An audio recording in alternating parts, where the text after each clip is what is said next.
Hello, lovelies. You're listening to episode 29 of the Broken Enchantments podcast, written and read by Elizabeth Wheatley. That's me. I hope you enjoy this week's episode. Be sure to check out my Patreon for next week's episode, now available. You can check out the links below. Now let's get to the story.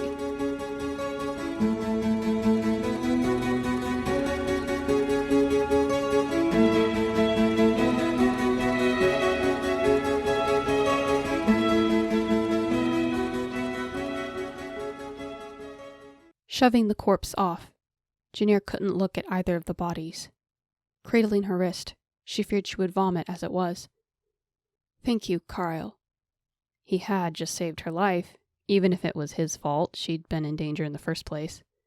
Any time. The enchanter seemed serious for once. Forcing her fingers to move, Janir picked up her other carcatan.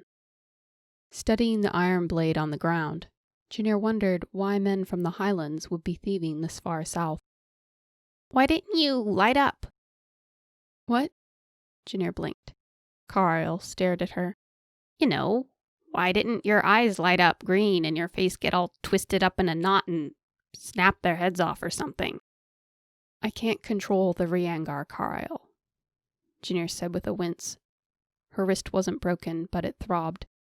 You once told me that being hit brings it on. Well, I've seen you hit about 9,000 times, and I've only once seen you light up, and even then it wasn't because you were smacked.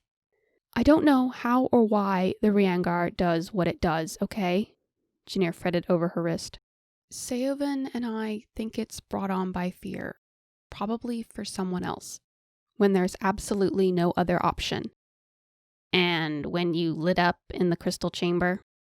We think I went into the Riangar inside the crystal chamber because my powers themselves were being attacked. Karile's brow wrinkled. When did you two discuss this? Janir turned her back to the bodies, talking quickly to distract herself. A little over 2 months ago. He took me to the rose gardens on my birthday. Janir paused as she realized how that had sounded. They have the queen. Karile pointed to a group of bandits vanishing into the trees. Straining her eyes to see across the clearing in the blinking firelight, Janir spotted several bandits dragging someone off.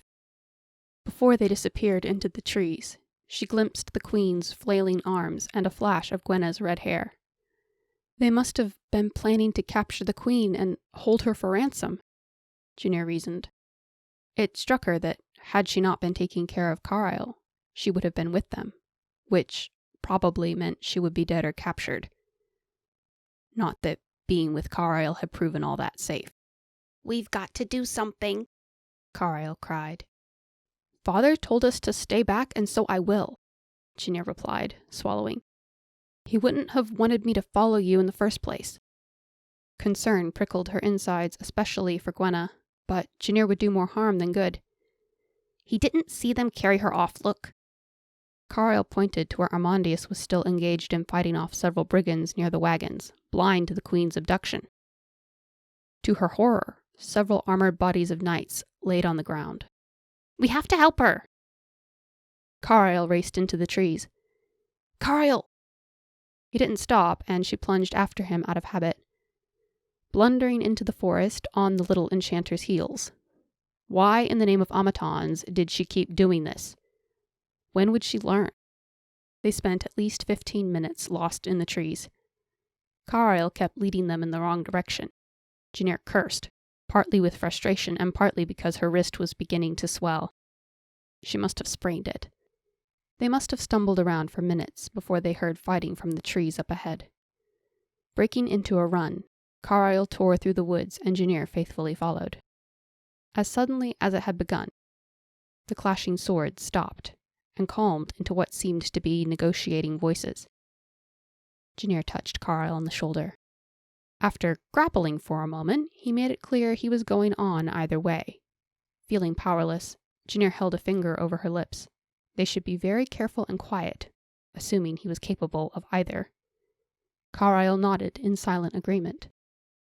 Crawling through the trees, they came upon Armandius, Seovan, several of the Queen's knights surrounding Liaris, and Gwenna, with the bandit, who had a knife pressed to her throat.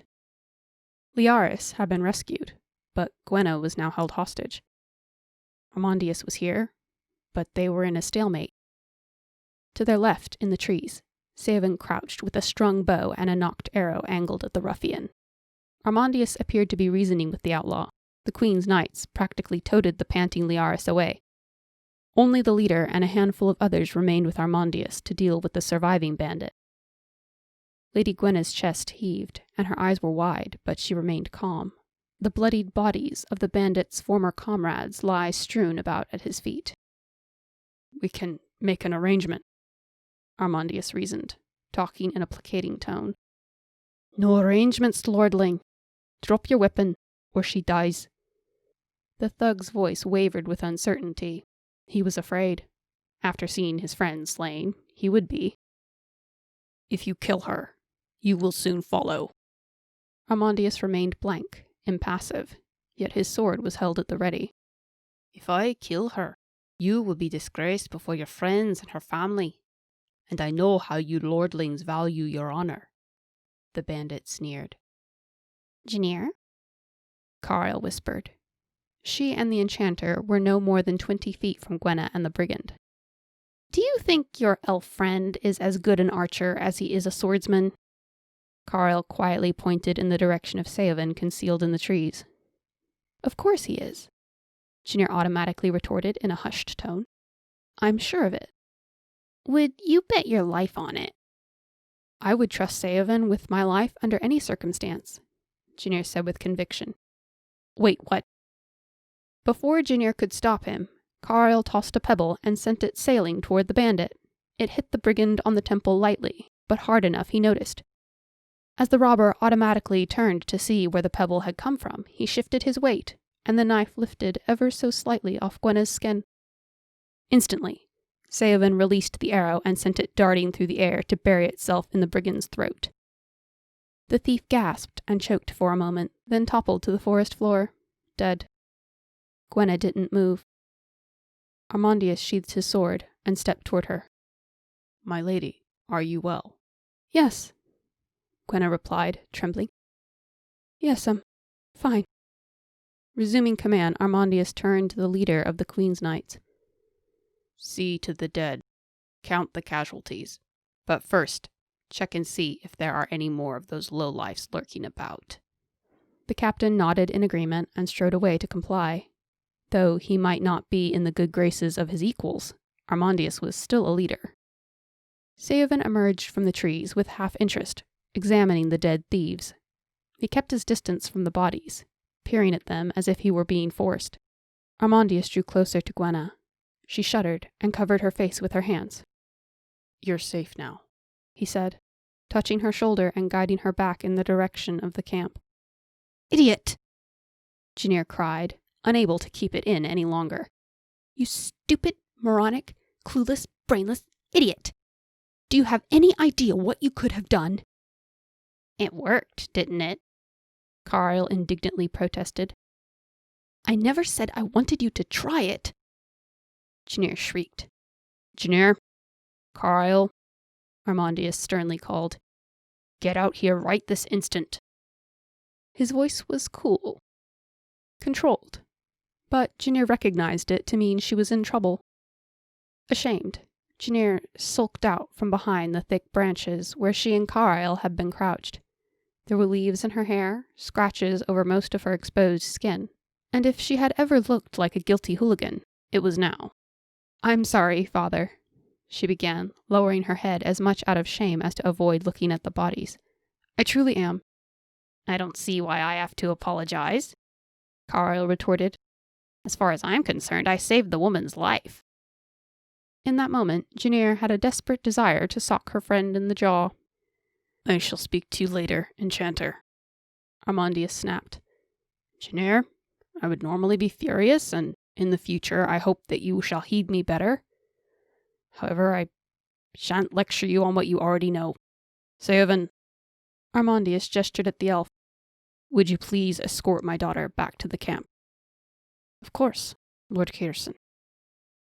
Seven obligingly nodded. He slung his bow lightly over his shoulder, a handful of arrows in one hand. He led Janir toward the safety of the camp, jerking his head at Karile. Janir trudged after Seovan, cradling her wrist with the unabashed enchanter in tow. Armandius put a comforting arm around Gwenna as they left.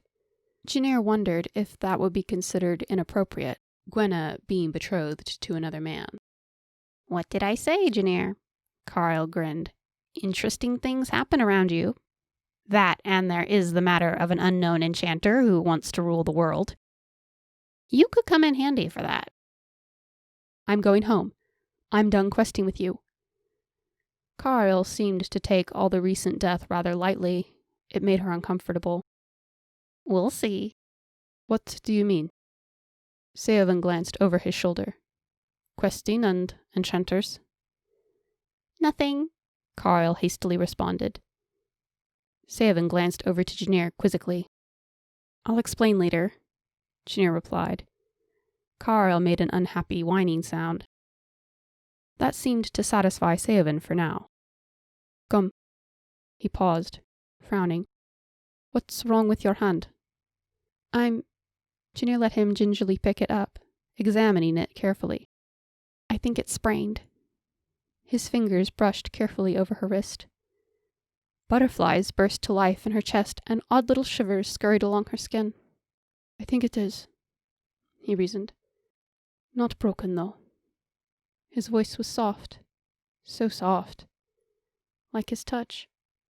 "Come, I will see it looked after as soon as I make sure there is no one gravely wounded." Janir nodded, unable to think of words at the moment. Something was wrong with her. Karile scowled as they made their way back to the camp, but Janir was too distracted by the thought of those butterflies to pay the enchanter any heed. You have been listening to Broken Enchantments, written and read by Elizabeth Wheatley. Don't forget to check out my Patreon for early access to episodes, bonus content, and lots of patrons-only freebies. You can learn more at elizabethwheatley.com. And don't forget to subscribe on your favorite podcast platform or YouTube. I'll see you next time.